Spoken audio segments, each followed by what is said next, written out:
Bienvenue à tous, on va analyser ce qui s'est passé cette semaine sur les marchés boursiers et les crypto-monnaies, mais aussi les autres actifs. On va voir pourquoi les actifs boursiers, les actifs à risque ont augmenté et ce qui va se passer dans les semaines, dans les jours qui suivent. Cette semaine a été intéressante, comme j'écris, parce que ça a été marqué par des mouvements significatifs et des anticipations autour de changements politiques potentiels.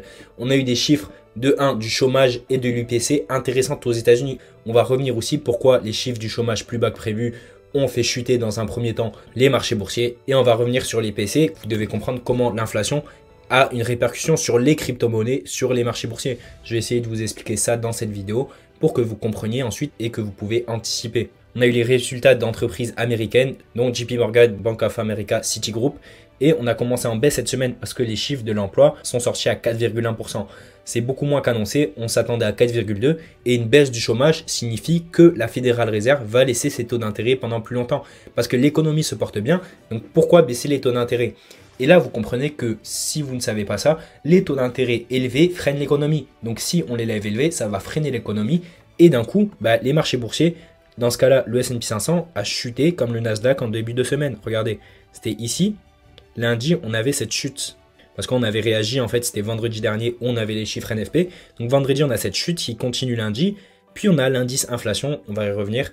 Pourquoi ce prix monte? Pourquoi le Nasdaq monte? Et pourquoi surtout le Bitcoin a extrêmement monté? Donc je m'étais trompé dans ma vidéo. Je pensais personnellement, vous l'avez sûrement vu, que la purge n'était pas terminée, qu'on allait liquider, vous voyez, ces highs, qu'on allait revenir pour faire des plus bas. Mais on a liquidé tout ça à cause des chiffres de l'inflation, on va y revenir.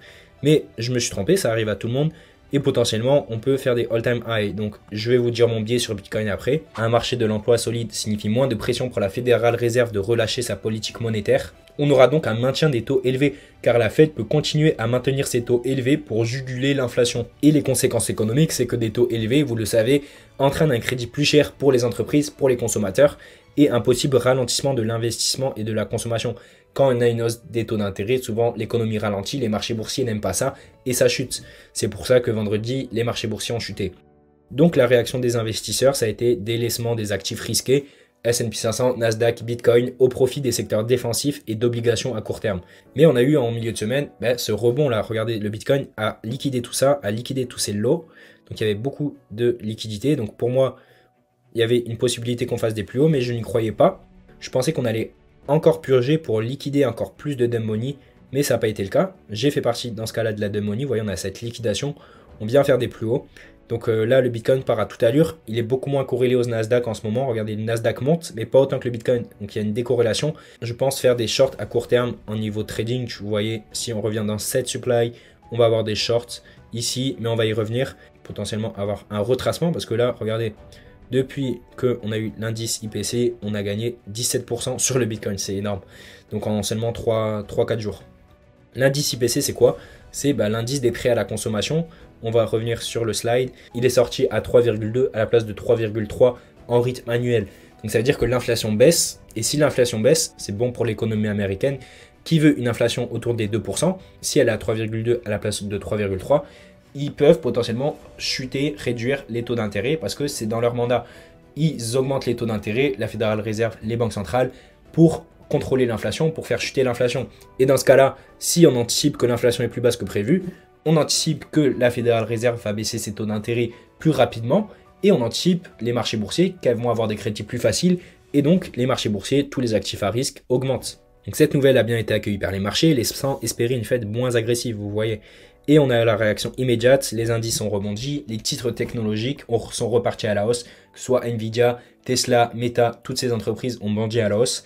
Et même les secteurs pénalisés en début de semaine ont rattrapé une partie de leur baisse, une bonne partie. Surtout pour les actifs très risqués comme le Bitcoin là. Vous voyez, 19% de hausse, c'est tout simplement énorme en seulement 3 jours. Donc les banques américaines, on va y revenir, il y a eu JP Morgan, il y a eu Bank of America, il y a eu Citigroup, il y en a eu plein d'autres qui ont publié leurs résultats qui sont astronomiques. Ils ont fait beaucoup de profits, beaucoup de bénéfices lors du dernier trimestre. Et donc, c'est un indicateur clé de la santé économique. Si les banques vont bien, souvent tout va bien. Donc aux États-Unis, tout se passe bien. La récession ne va pas arriver maintenant. Et leurs bons résultats rassurent le marché sur l'activité économique globale. On a le dépassement des prévisions. Ils ont dépassé leurs prévisions économiques. Bank of America, JP Morgan et d'autres institutions ont surpassé les attentes des analystes, donnant un coup de fouet aux indices. Ça a donné confiance au marché boursier. C'est pour ça qu'il y a cette hausse.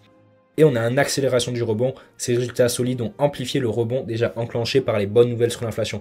Donc vous comprenez bien, on a eu la bonne nouvelle sur l'inflation qui est plus basse que prévu et les chiffres des banques américaines qui ont fait énormément de profit. Et ça, les marchés, ils aiment bien. Les investisseurs, ils adorent. Donc les marchés augmentent. On va revenir sur l'anticipation autour de Trump. Là, on est le vendredi 17 janvier à 16h43 quand je fais cette vidéo. Et Trump va être élu président, va prendre ses positions de président le 20 janvier. Et il va y avoir des mouvements. Pour moi, la Bitcoin, cette hausse, elle est liée tout simplement à des news économiques. En fait, certaines personnes pensent que le 20 janvier ou même avant, le Bitcoin, dans ce cas-là, va monter énormément. Trump est depuis un petit moment un pro-crypto. Donc, il y a beaucoup de gens qui achètent le Bitcoin en pensant que le 20 janvier, le 21, le 22, Trump dirait ouais, on va acheter 40 000 bitcoins, 100 000 bitcoins. Des gens pensent des choses comme ça, donc forcément le prix du bitcoin il monte. Mais moi, ce que j'anticipe, c'est potentiellement un sell de news. C'est que le 20 janvier, tout simplement le lundi 20 janvier, on est des gens qui achètent, on est une distribution et beaucoup de smart money qui short. Je pense d'ailleurs qu'il y a beaucoup de smart money qui a liquidé, qui a vendu ici en pensant qu'il y avait un rebond. Mais pour en revenir à Trump, c'est que certains opérateurs s'attendent à des annonces pro-business, comme je l'ai dit, et pro-Amérique, qui feraient monter les marchés boursiers. Donc c'est un optimiste du marché, cette anticipation soutient le marché qui s'attend à une politique spectaculaire pour maintenir la croissance et l'emploi aux États-Unis.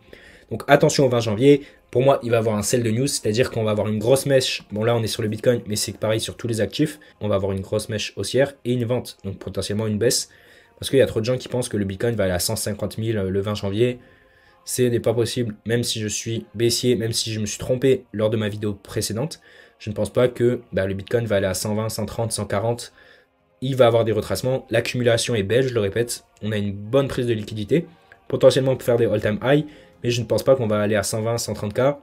Sachant que la masse monétaire en circulation baisse. Donc, à moins que le Nasdaq et les marchés boursiers commencent à refaire des plus hauts. Mais vous voyez, le Nasdaq est décorrélé. Pour moi, le Bitcoin est un peu surévalué, vous voyez. Donc, il profite de la tendance haussière. Mais il est un peu surévalué. Donc potentiellement avoir une baisse, à voir bien sûr avec les données macroéconomiques. La semaine prochaine, ça va être calme. À part vendredi, on a les PMI US, on va voir ça. PMI aussi en Europe, en Allemagne, en Europe et aux US. Vous voyez, des services, PMI des services, manufacturing aussi. Donc la semaine pro, ça va bouger en fonction de ce que va dire Trump, mais potentiellement pas à la hausse, potentiellement à la baisse. Il va y avoir du fear of missing out, du FOMO, il y a des gens qui vont acheter, entre guillemets, bêtement. Et je pourrais me tromper, le prix pourrait faire des plus hauts impulsivement, c'est possible. Mais aussi, je voulais voir avec vous le Fear and Greed Index. Regardez, on est en ce moment à 75. Donc on est en greed, ça veut dire qu'on est avare. Et plus, en fait, on se situe sur cette barre verte, plus on devient greed. Donc extreme greed, c'est extrêmement avare. On est extrêmement cupide. Et bien plus, souvent, on est sur des plus hauts. Et au contraire, quand on est dans cette partie rouge, on est fear, donc on a peur. Et souvent, c'est les plus bas sur le Bitcoin. Donc, vous voyez, ça se rapproche du greed, du extreme greed. Donc, il faut faire attention. Si vous avez des profits sur les crypto-monnaies, ce n'est pas un conseil d'investissement. Mais moi, personnellement, je retirais une grosse partie de mes crypto-monnaies parce que ce sont des bons prix pour vendre. Il y a plus de risques à attendre, à prendre, par exemple, à vendre à 110, 115, 120K que de récompenses à avoir. En fait, le risque est plus important que la récompense parce que là, on est sur des niveaux hauts et vous ne pouvez pas vendre au point haut, point haut, point haut. Vous aurez ici, si vous avez acheté par exemple à 50, 60, 70K, vous avez déjà fait beaucoup de profit et potentiellement ça peut aller plus haut. Mais là, on est sur des très bons chiffres pour moi, sur des très bons montants pour vendre. Le CAC 40 aussi important à prendre, c'est qu'il a bien performé parce que la Chine a annoncé son PIB en 2024 qui était de 5%. C'était tout simplement ce qu'ils voulaient, c'était leur objectif de 5%. La Chine a réussi, les analystes s'attendaient à 4,9%. Et vous savez, on exporte beaucoup de biens de luxe, que ce soit LVMH, que ce soit Hermès, que ce soit L'Oréal, que ce soit Kering. Toutes ces entreprises ont bondi à l'os. Regardez, Kering qui prend cette semaine environ quand même 10%, 9,8%. LVMH pareil, qui a failli dépasser la première entreprise européenne qui est Novo Nordisk. Donc LVMH est deuxième capitalisation européenne, qui a pris un gros haut, vous voyez, 7%. On a Hermès aussi, Hermès qui est magnifique, qui prend tout simplement 5%. Mais pourquoi ça monte? Parce que la consommation en Chine est meilleure. On s'attend à ce qu'il y ait plus de ventes aussi des entreprises de luxe. Richemont ont publié leurs résultats qui ont été très bons. Donc tout ça, ça a fait monter les marchés boursiers, ça fait monter les valeurs de luxe françaises qui sont une grosse part du CAC 40. Et vous voyez, le CAC 40, il augmente. Mais c'est dangereux. On ne va pas revenir sur le CAC 40. Je ferai sûrement une vidéo spéciale sur la situation en France parce que le CAC 40, c'est pas non plus le S&P 500 quoi. Il y a beaucoup de choses à dire. On a eu un début baissier sur les bourses, sur le Bitcoin surtout. Et ensuite, ça s'est rétabli. On a eu l'inversion de tendance, vous voyez, l'inflation basse et les bons résultats bancaires qui ont fait monter les actifs risqués. On a l'optimiste autour de Trump, vous savez, il y a beaucoup de gens qui achètent comme avant qu'il soit élu, mais là, c'était plus probable qu'on ait une hausse parce que c'était pas sûr. Alors que là, on sait qu'il va être élu, à part cataclysme, on sait qu'il va pas avoir un accident le 20 janvier. Donc pour moi, il va rien se passer de spécial. Peut-être avoir une baisse, un sell de news, mais pour moi, c'est trop tard, fallait se positionner avant qu'il soit élu, avant novembre. Mais pour moi, il n'y aura pas non plus de cataclysme. Et du coup, on a une volatilité élevée. Le Bitcoin qui prend, vous voyez, jusqu'à 19% en quelques jours. Donc le marché est très sensible aux données macro et aux rumeurs surtout, parce que avec Trump, on peut s'attendre à tout. C'est pour ça que les marchés sont volatiles. Parce qu'avec Biden, avec les autres présidents, on savait ce qu'ils allaient faire. Et ça donne de l'incertitude sur les marchés. Ça donne potentiellement des opportunités, mais il va falloir faire attention. Parce qu'on peut perdre beaucoup d'argent si on fait n'importe quoi. Parce que Trump est imprévisible tout d'un coup. Il peut avoir des grosses annonces économiques et ça amène à beaucoup de volatilité. Maintenant, on va revenir sur la chute de l'or que j'ai shorté. Vous savez, depuis un petit moment, je suis baissier sur l'or. J'avais anticipé une hausse, mais pour l'instant, je suis baissier parce qu'on a tout simplement la baisse de la masse monétaire mondiale. La masse monétaire en repli indique moins de liquidités en circulation, réduisant les flux spéculatifs vers l'or. On a vu un cessez-le-feu entre le Hamas et l'Israël. On peut voir que Trump, il commence déjà, il n'est même pas président et que c'est lui qui a mené entre guillemets les négociations. Donc ça, c'est une chose positive, même si je sais très bien que par exemple dans 10, 15, 20 jours, le cessez-le-feu aura arrêté et il y a de fortes chances que la guerre continue. Mais c'est déjà une bonne chose que Trump en fait mette un cessez-le-feu avant qu'il arrive. Trump, on peut l'aimer ou ne pas aimer. On peut voir qu'entre 2016 et 2020, il y a eu beaucoup moins de guerres et c'est un anti-war. C'est qu'il n'aime pas la guerre, c'est qu'il préfère la paix parce qu'il adore entre guillemets le business. Donc des économies qui se font la guerre, à part pour les économies, les entreprises d'armement, c'est très mauvais pour le business, c'est trop mauvais pour le PIB. Donc c'est un anti-war, c'est un business friendly, donc il adore le business, il n'aime pas les guerres et on peut penser qu'il va, entre guillemets, réduire les tensions, pas arrêter peut-être la guerre Russie-Ukraine, ça va être compliqué, mais réduire ces tensions, mener à des cessez-le-feu, et ça c'est positif, et c'est négatif pour l'or, parce que l'or s'apprécie quand il y a des tensions géopolitiques. Et on a la corrélation inverse, intéressante, on va voir avec l'euro USD, avec d'autres monnaies, avec les obligations aussi, c'est que l'or a parfois bougé en corrélation inverse de certains indices, mais aussi en corrélation avec les obligations d'État et l'euro USD. Donc on va revenir sur l'or, vous allez voir. Gold ici, que j'ai shorté, mais je pris un BE tout simplement. Donc j'ai shorté ça hier et je me suis fait sortir ABE. Cette liquidité là, on a cette trendline, on pourrait revenir plus haut. On pourrait revenir aux 2760, 2780, faire des all-time high, c'est possible. Personnellement, je pense plus à une montée. Le gold a monté énormément parce que déjà, Trump va être élu au pouvoir. Il y a des tensions, il y a des incertitudes. Donc, quand le marché est incertain, les gens achètent du dollar. Ce qui s'est passé, on a vu le dollar monter énormément depuis novembre, depuis octobre même. Et le gold qui se porte bien parce qu'on a des incertitudes sur ce qui va se passer. On pourrait avoir une plus grosse distribution. Moi, j'avais shorté parce qu'on avait tout simplement une distribution en lower time frame, mais on va pas y revenir. On a ces equal high, vous voyez, on peut revenir. On a une trendline, revenir un peu plus haut. On a tout simplement ici une belle zone et on va voir tout simplement les corrélations maintenant qui sont très très belles. C'est la première euro-USD. Vous savez très bien, euro-USD qui ne cesse de chuter depuis novembre, qui est presque à la parité.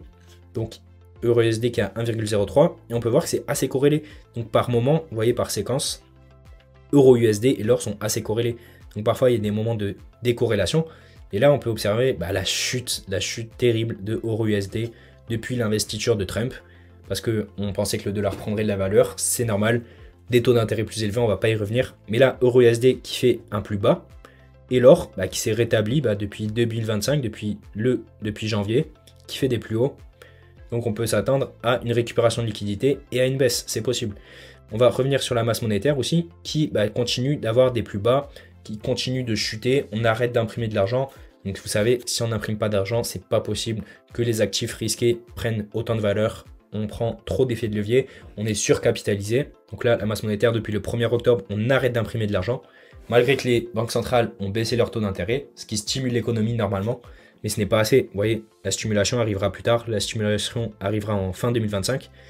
Donc pour l'instant, pour moi, on peut avoir un mouvement baissier. On a vu une grosse montée. Si les tensions géopolitiques continuent à nouveau, si par exemple le cessez-le-feu s'arrête, si on a des tensions envers ce que va faire Trump, parce que s'il met des droits de douane à 60% contre la Chine, à 20% contre l'Union Européenne, à 200% contre le Mexique, bon, je pense pas qu'il va faire ça.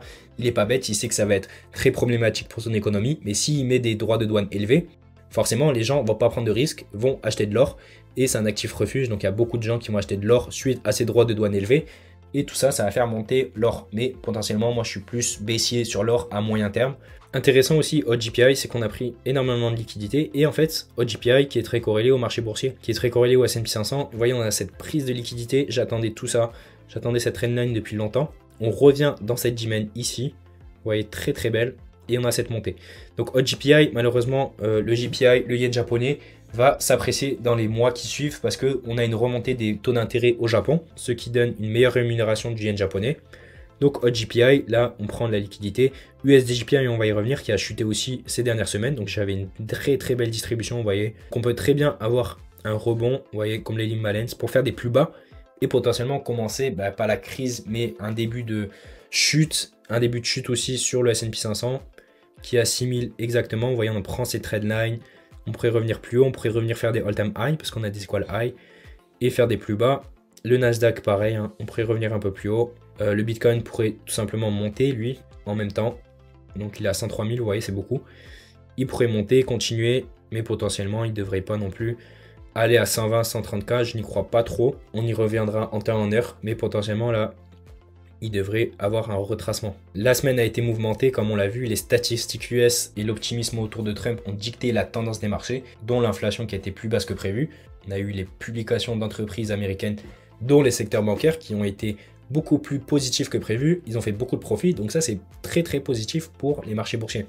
Donc attention au 20 janvier, on a un risque de sell de news, vous savez, lors de l'arrivée officielle de Trump à la présidence, on pourrait avoir une grosse chute. C'est un message de prudence, restez informés des décisions politiques et macroéconomiques. Et potentiellement là, si vous êtes sur les crypto-monnaies, sur les marchés boursiers, c'est un bon moment pour vendre une partie. Vous n'êtes pas obligé de vendre 100% de votre investissement, mais là, vous voyez, il y a plus de risques qu'on fasse des chutes plutôt qu'on aille à 150, 160K. Jugez, est-ce qu'il est meilleur pour moi de vendre maintenant une partie peut-être, pas tout. Est-ce que c'est plus intelligent de vendre maintenant même si ça monte et ensuite je revendrai au pire si ça monte que de ne pas vendre, de laisser toute votre épargne, de laisser tous vos cryptos, tout votre portefeuille boursier maintenant et que ça baisse et en fait vous serez dégoûté parce que vous aurez pu vendre à un bon moment et vous n'aurez pas vendu et après ça chute, on a potentiellement la crise, vous savez qui va arriver pour moi en 2025. Donc, ne timez pas le point haut, essayez de prendre des profits sur vos investissements, surtout si vous êtes en profit, c'est une bonne chose. Mais sur le papier, c'est bien, mais vous serez en profit que quand vous aurez vendu, quand vous aurez les profits dans votre poche, quand vous aurez les profits en euros, en dollars, etc. Quand ce sera dans votre poche et que vous aurez vendu la position. Qu'est-ce que vous êtes optimiste, vous, pour la suite? Qu'est-ce que vous pensez des marchés des crypto-monnaies? Ou si du S&P 500, du Nasdaq, que je trade actuellement beaucoup. Je me positionne sur 3 actifs, c'est Bitcoin, Nasdaq et S&P 500 en principal, faut pas non plus tout trader, vous voyez. Donc dites-moi si vous pensez qu'il y aura une chute, une hausse, si vous êtes plus optimiste ou inquiet. Je suis intéressé, dites-moi ça dans les commentaires et à la prochaine.